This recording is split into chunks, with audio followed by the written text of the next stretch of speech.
The GameShell from Clockwork's the very first Kickstarter that I backed. This is a module gaming handheld that is open source. Now, why is it module, you say? Well, this guy came in separate pieces, and some of those pieces can also be used for other devices. It's a really unique handheld. Now, it came here about a week and a half ago, if not a little bit more. The video has been sitting on my computer just waiting to be edited and uploaded and viewed by you guys. So if you're interested to see me unbox the GameShell and put it together, stick around. Don't forget, continue to let me spend my money so you don't have to by hitting the subscribe button. Today on Within the Box, we're finally gonna get to unbox Clockwork's GameShell. Now this is something that was on Kickstarter that I backed, but it finally got here last week. That, by the way, is a cool logo. Looks a lot like Tux from Linux, which is funny because this is an open source device. In this big box, you have several little boxes, and I find it real funny that they included safety glasses. I don't know if this is going to be dangerous to put together. There are 5 boxes. There's a big one and 4 individual small boxes. First, we're going to open this little one. First box kind of gave away what this device is. It's obviously a handheld device. This is a faceplate. Open the next box, and the next box is obviously the back plate.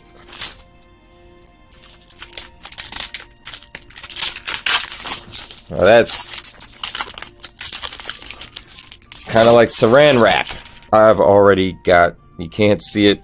Yeah, you can actually. Right here, I've already got fingerprints on it. And the next is another back plate. This is something extra you can order or back. When you were backing the Kickstarter, it cost extra. As we put this device together, you're going to find out exactly why this is going to come in handy. And the third box, there are a couple of things in here.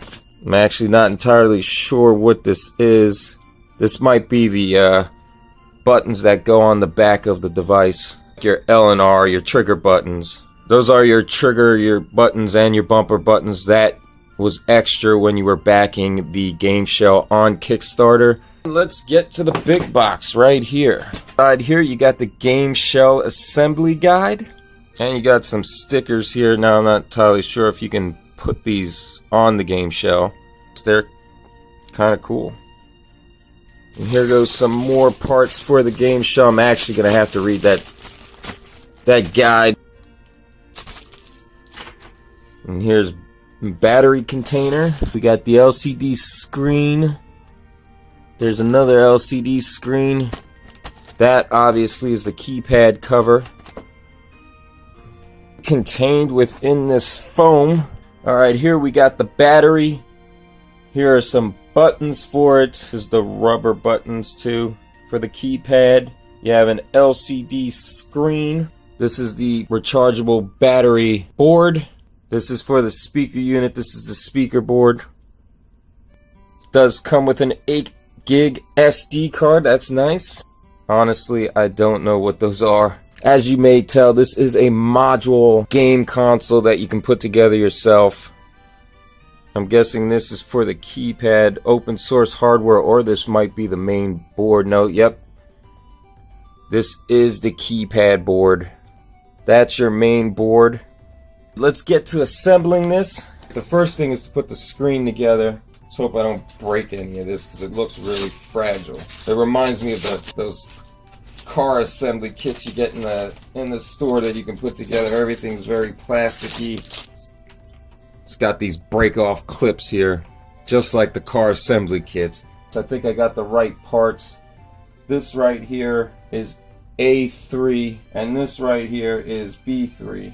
And then you got the LCD screen here, which that apparently hooks into that like that. The ribbon cable gets bent. There are these little notches here, and the screen has these holes right here. Oh, screen protector.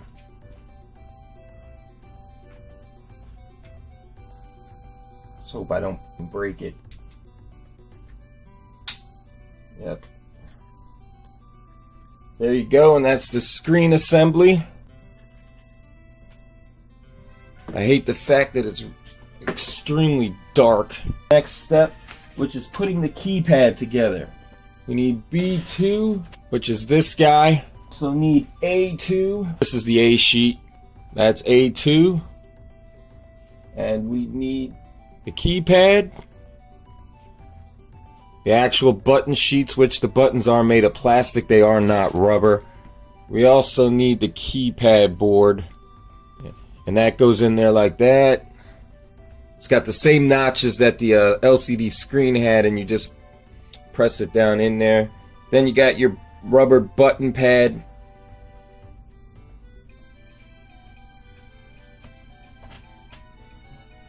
And there's the rubber button pad that goes in there like that. Alright, we got all the buttons out here.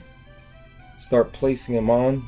D-pad goes over here. Got X over here, and these have little notches in them just like the buttons here.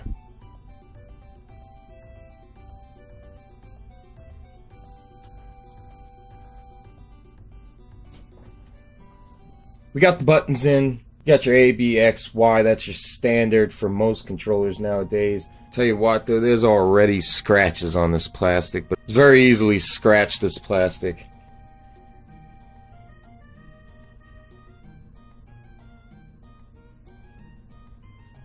Well, that's gonna be fun.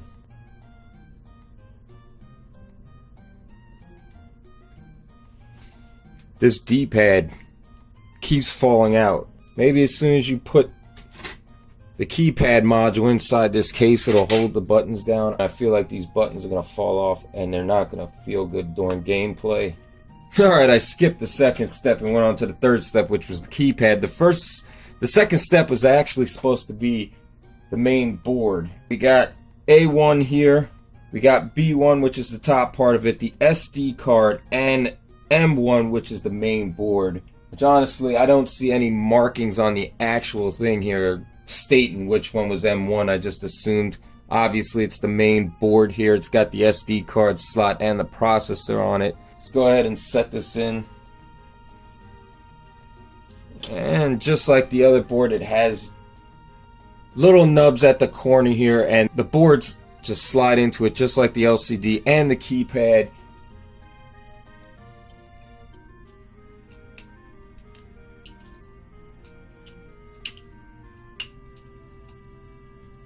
There you go, there's the main board.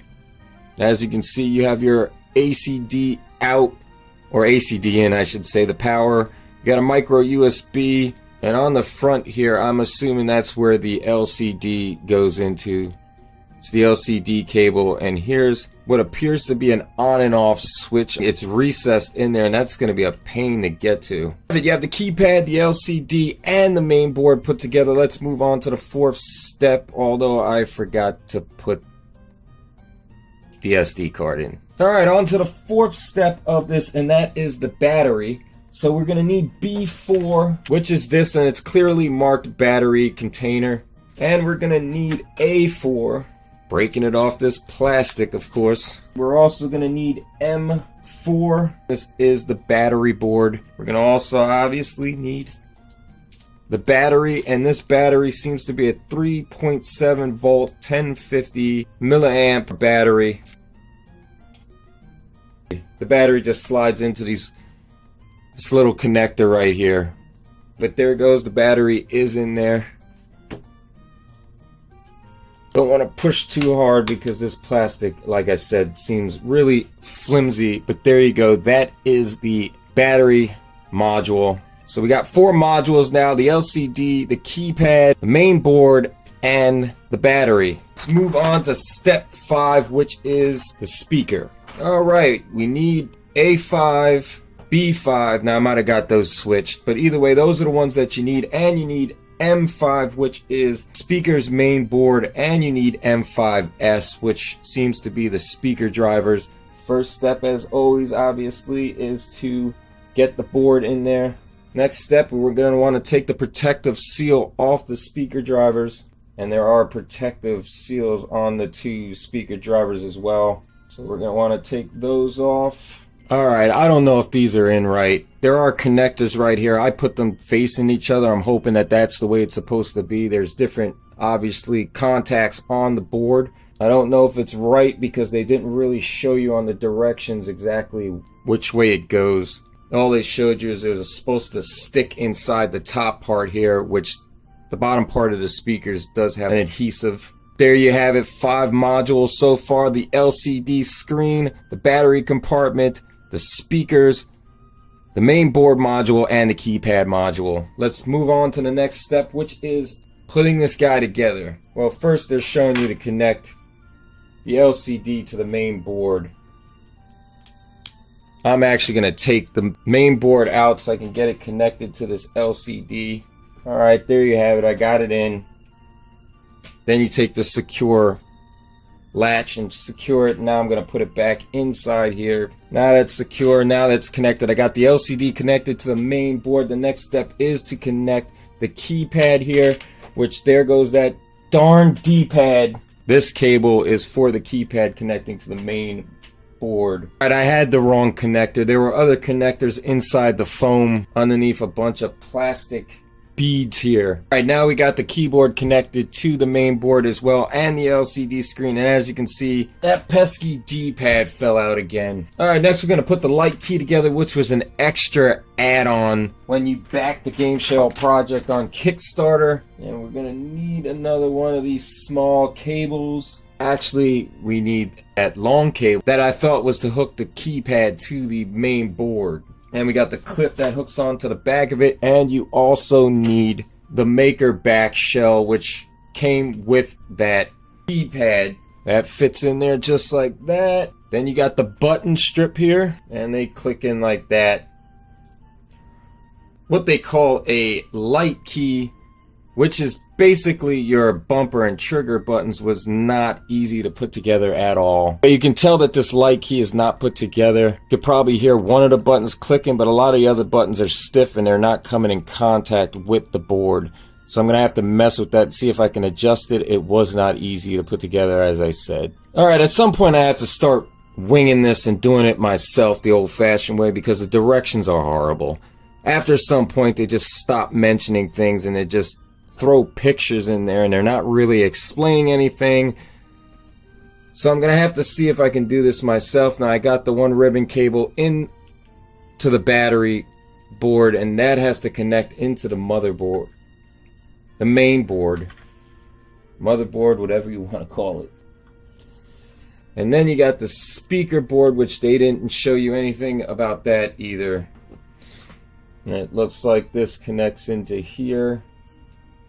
That's like that. This speaker board goes all the way at the bottom. I assume that the battery compartment gets turned upside down. As you can see, I'm going to try to show you these directions.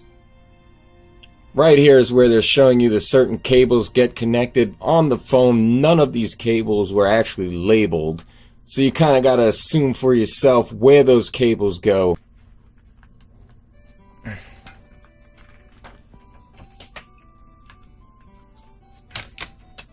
Now it's a matter of seeing how this actually fits in there.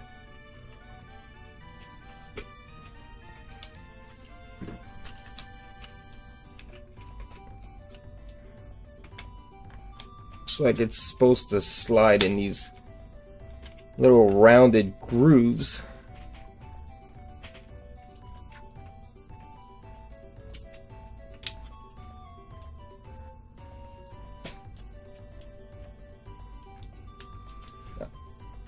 These rubber things that came with it, I assume, are to hold the wires down.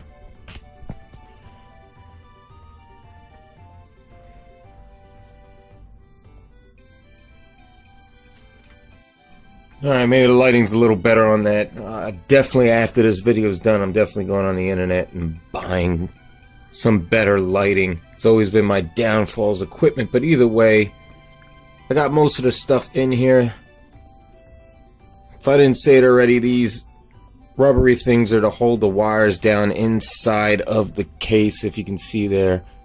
Now, I had noticed something off camera, and this is going to be a problem. This cable is to hook the light key. I don't know what the deal is here, but there's where you're supposed to connect the cable. That is covered by the plastic. I cannot connect it. I don't know if Clockwork sent out the wrong case for the keypad, but I can't connect it. And I've looked at all the other cases on every single one of the other modules, and none of them have a cutout for that, so I did not put the wrong one on. So I'm definitely going to have to contact them and see if they can send me a new case, because I cannot connect the light key. So these buttons are rendered useless now, and this doesn't seem to want to stay in place.